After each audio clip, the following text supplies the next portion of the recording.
미국에 잘 보이기 위해 간이고 쓸개고 다 내준 윤석열 정부가 제대로 찬밥 신세가 된 것 같습니다. 윤석열 대통령은 지금껏 줄곧 한미일 협력을 강조해 왔는데요.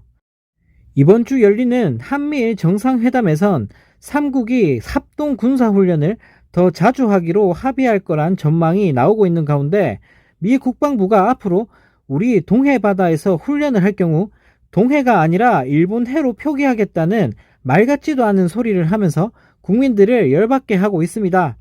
지난 2월 미국은 동해상에서 한미일 훈련을 실시하면서 훈련 장소를 동해 대신 일본해라고 표기하면서 논란이 됐는데요. 이에 한국 정부 측은 미국 측에 이러한 사실을 수정해 줄 것을 요청했다고 밝혔지만 훈련이 끝날 때까지 우리의 입장은 반영되지 않았다고 합니다. 네, 그런데 더 황당한 건 미국이 앞으로 동해상에서 훈련을 할 때 일본해 명칭을 계속 고수할 걸로 언론 취재 결과 확인이 됐다고 하는데요. 명칭을 어떻게 쓸지 문의하자 미 국방부가 일본해가 공식 표기가 맞다라며 일본해라고 쓰는 건 미 국방부뿐 아니라 미국 정부 기관들의 정책이라는 황당한 주장을 했다고 합니다. 네, 미 국방부가 일본해란 표현을 쓰겠다고 공식 입장을 밝힌 건 이번이 처음인데요. 미국은 지난해 10월 첫 한미일 훈련에선 일본해로 표기했다가 우리 측이 항의하자 한국과 일본 사이 수역으로 변경한 적이 있습니다. 그때 표현이 달라진 건데 앞으로 미국이 일본해로 통일하겠다고 밝힌 건데요. 네, 정말 어이가 없습니다. 이게 윤석열 정부가 저지른 외교 결과인 걸까요? 동해가 아니라 일본해로 부르겠다고 미국이 선언해 버리다니 이건 뭐 대놓고 미국에 개무시를 당하고 있습니다. 무능한 대통령 때문에 바다까지 뺏기고 이러다가 독도까지 뺏기는 건 아닐지 모르겠습니다. 네, 이런 가운데 광복절 경축사로 온갖 망언을 내뱉으면서 국민들한테 비난을 받고 있는 윤 대통령이 일본 측으로부터는 아주 극찬을 받고 있다고 합니다. 일본 언론들이 윤 대통령 광복절 경축사에서 한일 간 과거사 문제를 언급하지 않은 것을 잇따라 보도하면서 칭찬했다고 하는데요.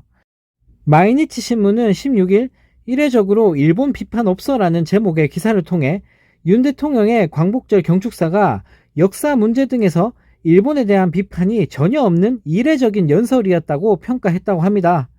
이에 요미우리 신문도 윤 대통령 역사 문제 언급 없어라는 기사를 보도하면서 옛 징용공이나 위안부 등 역사 문제에 대한 언급이 없고 일본의 책임을 호소해온 역대 대통령의 광복절 경축사와 차이가 두드러졌다고 평가하면서 일본에 대해서는 보편적 가치를 공유하고 공동의 이익을 추구하는 파트너라며 일본과 파트너십을 강조했다고 소개했다고 합니다.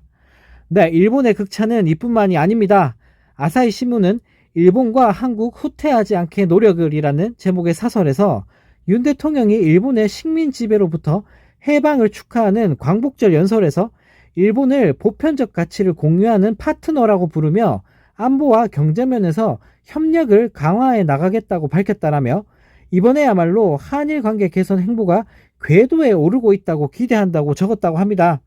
또 니케이는 윤 대통령이 15일 연설에서 자국의 안보에 일본 기지가 중요하다는 인식을 보였다면서 일본의 식민 지배에서 해방을 기념하는 광복절의 역사 문제를 거론하지 않고 일본과 안보 협력을 강조한 것은 이례적이라고 분석했다고 합니다. 네, 정말 너무나 황당합니다. 한국 대통령이라는 사람이 자국민들에게는 비난을 받고 일본한테 찬양을 받고 있으니 너무나 한심한 상황인데요. 네, 대통령 하나 잘못 뽑은 대가가 너무나 가혹한 것 같습니다. 오직 부끄러움은 국민들만의 몫이네요.